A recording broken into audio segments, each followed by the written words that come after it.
നമസ്കാരം. നമുക്കിന്ന് കർക്കിടക മാസത്തിൻ്റെ സവിശേഷതകളെക്കുറിച്ച് ഏതാനും കാര്യങ്ങൾ അനുസ്മരിക്കാം. അതിപ്രാചീന കാലം മുതൽക്ക് തന്നെ നമ്മുടെ ഈ ഭാരതഭൂമിയിൽ, പ്രത്യേകിച്ച് കേരളത്തിൽ ആചരിച്ചു വരുന്ന ഒരു വ്രതാനുഷ്ഠാന മാസമാണ് കർക്കിടകം. ഹിന്ദുധർമ്മത്തിൻ്റെ ഒരു പ്രത്യേകതയാണ് വ്രതാനുഷ്ഠാനം. എന്താണ് ഈ വ്രതം എന്ന ശബ്ദത്തിനർത്ഥം? വിറിഞ്ഞ് വരണേ എന്ന ധാതുവിൽ നിന്നാണ് വ്രതം എന്ന ശബ്ദം ഉണ്ടായിട്ടുള്ളത്.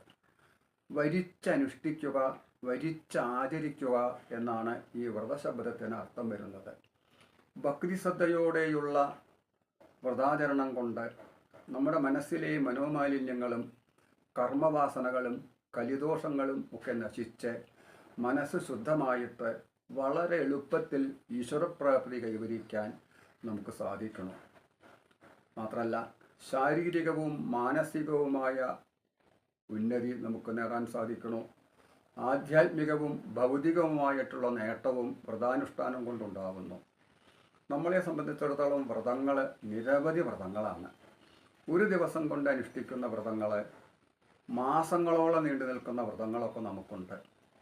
ഇപ്പോൾ ഏകാദശി വ്രതം, ശിവരാത്രി വ്രതം, അഷ്ടമിരോഹിണി വ്രതം, സോമവാര വ്രതം, ഷഷ്ഠി വ്രതം, ഇതൊക്കെ ഒരു ദിവസം കൊണ്ട് അനുഷ്ഠിച്ച് പൂർത്തിയാക്കുന്നവയാണ്.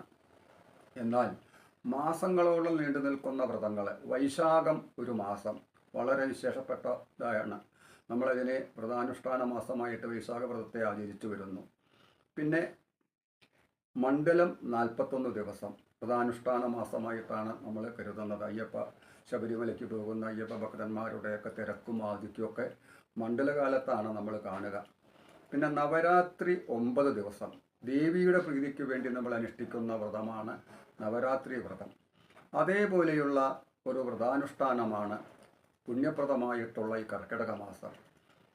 വളരെ സവിശേഷതകൾ, വളരെയധികം പ്രാധാന്യങ്ങൾ, വളരെയധികം പ്രത്യേകതകൾ ഒക്കെ ഉള്ളതാണ് കർക്കിടക മാസം.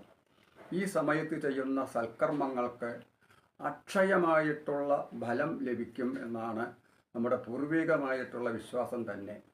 ഈ സമയത്ത് ചെയ്യുന്ന പൂജ, നാമജപം, പുരാണ ഇതിഹാസങ്ങളുടെ പാരായണം, ഇവയ്ക്കൊക്കെ മറ്റ് സമയത്ത് ചെയ്യുന്നതിനേക്കാൾ കൂടുതൽ ഫലപ്രാപ്തിയുണ്ട്. ഔഷധ സേവയ്ക്ക് പറ്റിയ സമയമാണ് കർക്കിടക മാസം. മാത്രമല്ല, സുഖചികിത്സയൊക്കെ നടത്തുക കർക്കിടക മാസത്തിലാണ് എല്ലാവരും പതിവ്. ഇപ്പോൾ ഗുരുവായൂരൊക്കെ ആനകൾക്ക് സുഖചികിത്സ ഈ കർക്കിടക മാസത്തിലാണ് നടത്തി വരുന്നത്. എല്ലാ വർഷവും അത് നടത്തുന്നുണ്ട്. കർക്കിടക മാസത്തിൽ പല പ്രധാനപ്പെട്ട ദിവസങ്ങളുമുണ്ട്. ഇപ്പോൾ കർക്കിടക വാവ് വളരെ വളരെ വിശിഷ്ടത അർഹിക്കുന്ന ഒരു ദിവസമാണ്. എല്ലാ വാവുതോറും ബലിതർപ്പണം ചെയ്ത് പിതൃക്കളുടെ പ്രീതി സമ്പാദിക്കേണ്ടതാണ്. വിശ്വാമിത്ര മഹർഷി കാട്ടിലെ ഞാൻ അമാവാസ്യ തോറും പിതൃദേവാദികളെ തൃപ്തിപ്പെടുത്താൻ വേണ്ടിയിട്ട് ഹോമവും യജ്ഞമൊക്കെ ചെയ്യുമ്പോഴാണ് മാരീചൻ, സുബാഹു മുതലായിട്ടുള്ളവർ അതിനെ മുടക്കിയിരുന്നത്. അത് സംരക്ഷിക്കാൻ വേണ്ടിയിട്ടാണ് ശ്രീരാമനെയും ലക്ഷ്മണനെയും കൊണ്ടുപോയത് നമുക്ക് രാമായണത്തിൽ കാണാൻ സാധിക്കും. ഈ വാവ് ദിവസം ചെയ്യുന്ന ഈ കർക്കിടക വാവ് എല്ലാ വാവിനേക്കാളും പ്രാധാന്യം കർക്കിടക വാവിനുണ്ട്. അന്ന് ചെയ്യുന്ന തർപ്പണത്താൽ നമ്മുടെ പിതൃക്കളൊക്കെ നമ്മുടെ നേരെ സന്തുഷ്ടരായിത്തീരും. അതാണ് അതിൻ്റെ പ്രത്യേകത. പിന്നെ കർക്കിടക മാസത്തിലുള്ള ഒരു പുണ്യസുദിനമാണ് നമ്മുടെ ഈ കൊല്ലത്തെ കർക്കിടക വാവ് വരുന്നത് ഈ 19-ാം തീയതിയാണ്, കർക്കിടകം 19-ന്. പിന്നെ ഒരു സുദിനമാണ് ഗുരുപൂർണിമ സുദിനം. അതും കർക്കിടകം 6-ന് കഴിഞ്ഞു. ആഷാഢമാസത്തിലെ ആ വെളുത്ത പ്രഥമയെയാണ് ഗുരുപൂർണിമയായിട്ട് നമ്മൾ ആഘോഷിച്ച് വരുന്നത്. അതായത് നമ്മുടെ ഭാരതീയ സംസ്കാരത്തിൻ്റെയും ഭാരതീയ പാരമ്പര്യത്തിൻ്റെയും ഒക്കെ പ്രതിഷ്ഠാപകനായിട്ടുള്ള വേദവ്യാസ മഹർഷിയുടെ ജന്മദിനത്തെയാണ് ഗുരുപൂർണിമയായിട്ട് ആചരിക്കുന്നത്. വേദവ്യാസ മഹർഷി അനാദിയായിട്ടുള്ള വേദങ്ങൾ 4ആക്കി പകുത്തു തന്നു. ബ്രഹ്മസൂത്രങ്ങൾ എഴുതി, 18 പുരാണങ്ങൾ എഴുതി, 18 ഉപപുരാണങ്ങൾ എഴുതി. പിന്നെ മഹാഭാരതമാകുന്ന ഇതിഹാസ ഗ്രന്ഥം നമുക്ക് സമർപ്പിക്കുന്നു. ഇതിഹാസ്തിതന്യത്ര എന്നോഹാസ്തി നത്തത് ക്വചിത്. ലോകത്തിൽ എന്തെല്ലാമുണ്ടോ അത് ഇതിലുണ്ട്, ഇതിലില്ലാത്തത് ലോകത്തിലില്ല. ഇന്ന് കാണുന്ന സയൻസും ശാസ്ത്രവും സാങ്കേതിക വിദ്യകളും എന്നുവേണ്ട എല്ലാം നമുക്ക് മഹാഭാരതത്തിൽ കൂടെ കാണാൻ സാധിക്കും. അത് നമുക്ക് ആരാണ് എഴുതി സമർപ്പിച്ചു തന്നത്? വേദവ്യാസ മഹർഷി. വ്യാസായ വിഷ്ണുരൂപായ വ്യാസരൂപായ വിഷ്ണവേ നമോ വൈ ബ്രഹ്മനിതയേ വാസിഷ്ഠായ നമോ നമ. സാക്ഷാൽ ഭഗവാൻ തന്നെയാണ് വ്യാസനായി അവതരിച്ച് വേദത്തെ നാലാക്കി പകുത്തത്. അതുകൊണ്ടാണ് വേദവ്യാസൻ എന്നുള്ള പേര് അദ്ദേഹത്തിന് വന്നിട്ടുള്ളത്. അപ്പോൾ നമ്മുടെ ഗുരുനാഥന്മാരെയൊക്കെ അനുസ്മരിക്കാനും ആ ഗുരുപരമ്പരയെ സ്മരിക്കാനുമുള്ള ആ ദിവസം, അതാണ് ഗുരുപൂർണിമ. ഗുരോരനുഗ്രഹേനൈവ പുമാൻ പൂർണ്ണ പ്രശാന്തയെ. ഗുരുനാഥൻ്റെ അനുഗ്രഹം കൊണ്ട് മാത്രമേ ഒരാൾക്ക് ജീവിതത്തിൽ പൂർണ്ണത കൈവരാൻ സാധിക്കുകയുള്ളൂ. ഭഗവാൻ കുചേലനോട് ഭാഗവതത്തിൽ പറയുന്നതാണ് ഈ ശ്ലോകം. ആ ഗുരുകുല വിദ്യാഭ്യാസം സാന്ദീപനി മഹർഷിയുടെ ആശ്രമത്തിൽ വെച്ച് നടത്തി.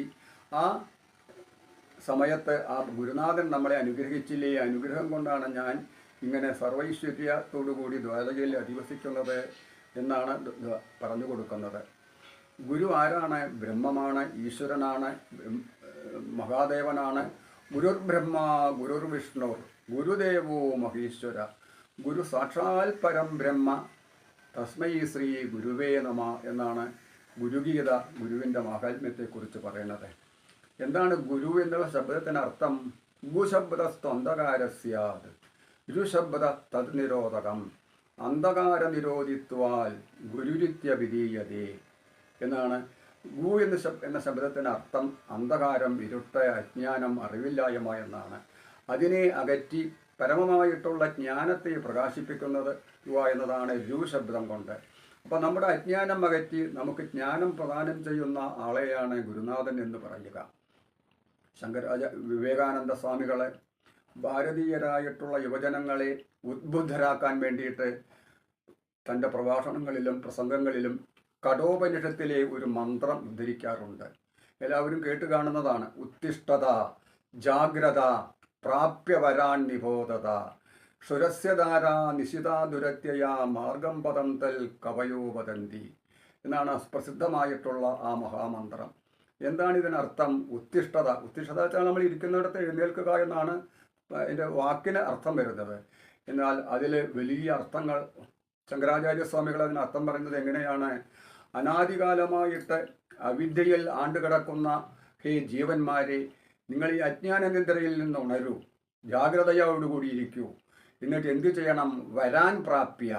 എന്തായി വരാൻ എന്ന് വെച്ചാൽ ശ്രേഷ്ഠാൻ ആചാര്യാൻ, ശ്രേഷ്ഠന്മാരായിട്ടുള്ള ആചാര്യന്മാരെ, ഗുരുനാഥന്മാരെ നിങ്ങൾ സമീപിക്കൂ. അപ്പം അവർ പറഞ്ഞു തരും ഈ ജീവിതത്തിൻ്റെ യാഥാർത്ഥ്യം എന്താണെന്ന്. ഈ ജീവിതത്തിൻ്റെ അനിത്യത്തെക്കുറിച്ചും ഈശ്വരൻ്റെ മഹിമയെക്കുറിച്ചും അവർ പറഞ്ഞു തരും. അതേ പ്രകാരം പ്രവർത്തിച്ചിട്ടുണ്ടെങ്കിൽ നമ്മുടെ ജീവിതം സഫലമാകും എന്ന് വിവേകാനന്ദ സ്വാമികൾ ഇടയ്ക്കിടയ്ക്ക് പറയാറുള്ള മഹാമന്ത്രമാണിത്. ഇനി ഗുരുവിൻ്റെ ഒരുപാട് മഹത്വം ഗുരുവിനെ സംബന്ധിച്ച് പറയാനുണ്ട്. ഈശ്വരനിൽ നിന്നാണ് നമ്മുടെ ഗുരുപരമ്പര തുടങ്ങുന്നത്. നാരായണ സമാരംഭാം ശങ്കരാചാര്യ മധ്യമാം അസ്മദാചാര്യപര്യന്താം വന്ദേ ഗുരുപരമ്പരാം എന്ന് സ്മരിച്ചുകൊണ്ടാണ് നമ്മളെല്ലാം തന്നെ തുടങ്ങുക. അപ്പം അങ്ങനെയൊക്കെയുള്ള ഈ ഗുരുപൂർണിമ സുദിനം മുതൽക്കാണ് ആധ്യാത്മിക സാധനാനുഷ്ഠാനത്തിൻ്റെ പ്രാരംഭം കുറിക്കുക, ചാതുർമാസ്യകാലം ആരംഭിക്കുക. അതിനാണ് പറയുക. ഇപ്പോൾ വേദവ്യാസൻ ബ്രഹ്മസൂത്രം എഴുതാൻ തുടങ്ങിയതും ശങ്കരാചാര്യസ്വാമികൾ അതിന് ഭാഷ്യം എഴുതാൻ തുടങ്ങിയതും ഒക്കെ ഈ ഗുരുപൂർണിമ സുദിനത്തിലാണ്. മാത്രമല്ല സന്യാസിമാരെ ശിഷ്യന്മാർക്ക് മന്ത്രദീക്ഷ കൊടുക്കുക, അതേപോലെ സന്യാസ ദീക്ഷ കൊടുക്കുന്നതും ഈ സമയത്താണ്. പണ്ടുകാലത്തെ എല്ലാ ആളുകളും ഈ തിരക്ക് പിടിച്ച ജീവിതത്തിൽ നിന്ന് ആ പ്രാരബ്ധങ്ങളൊക്കെ ഒഴിച്ചു നിർത്തി ഈ ചാതുർമാസ്യകാലത്തെ വ്രതനിഷ്ഠയോടുകൂടി ആചരിച്ചിരുന്നു. ശ്രീരാമൻ പോലും ഈ വ്രതനിഷ്ഠയോടുകൂടി കർക്കിടക മാസത്തെ ആചരിച്ചതായിട്ട്, ചാതുർമാസ്യകാലത്തെ ആചരിച്ചതായിട്ട് നമുക്ക് രാമായണത്തിൽ നിന്നും മനസ്സിലാക്കാൻ സാധിക്കും. ശ്രീരാമൻ അച്ഛൻ്റെ സത്യം പാലിക്കാൻ കാട്ടിൽ താമസിക്കുമ്പോൾ സീതയെ രാവണൻ കട്ടുകൊണ്ടുപോകുന്നു. സീതയെ അന്വേഷിച്ചു പോകുന്ന ലക്ഷ്മണനോടുകൂടി പോകുന്ന ശ്രീരാമൻ ജടായുവിന് മോക്ഷം നൽകി, കബന്ധന് ഗിരി നൽകി, ശബരിയെ അനുഗ്രഹിച്ച്, ബാലിയെ വധിച്ച്, സുഗ്രീവനുമായി സഖ്യം ചെയ്ത് സുഗ്രീവന് രാജാധികാരം കൊടുത്തു. സുഗ്രീവനോട് പറയാണ് ശ്രീരാമൻ, സുഗ്രീവ കിഷ്കിന്ധയിൽ ചെന്ന് രാജകാര്യങ്ങളൊക്കെ നിർവഹിച്ച് ഒരു മാസം കഴിഞ്ഞ് തിരിച്ചു വരൂ. ഇപ്പം ചാതുർമാസ്യകാലം കർക്കിടക മാസം ആരംഭിച്ചിരിക്കുകയാണ്.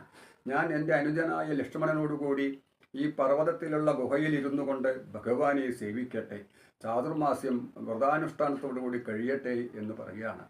അങ്ങനെ ഭഗവാൻ പോലും അനുഷ്ഠിച്ച സ്ഥിതിക്ക് അതിൻ്റെ പ്രാധാന്യത്തെക്കുറിച്ച് നമുക്ക് മനസ്സിലാക്കാം.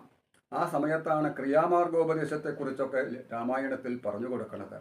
അപ്പോൾ ഇങ്ങനെ വളരെ വിശേഷതകളുള്ളതാണ് കർക്കിടക മാസം.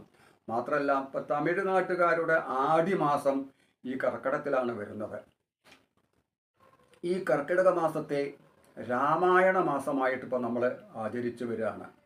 ഇപ്പം രാമായണത്തിന് പ്രത്യേകിച്ച് മാസങ്ങളൊന്നുമില്ല. പുരാണ ഇതിഹാസങ്ങൾ പാരായണം ചെയ്യാൻ ശാസ്ത്രങ്ങളിൽ പ്രത്യേക ദിവസമോ ആഴ്ചയോ ദിവസമോ ഒന്നും വിധിച്ചിട്ടില്ല.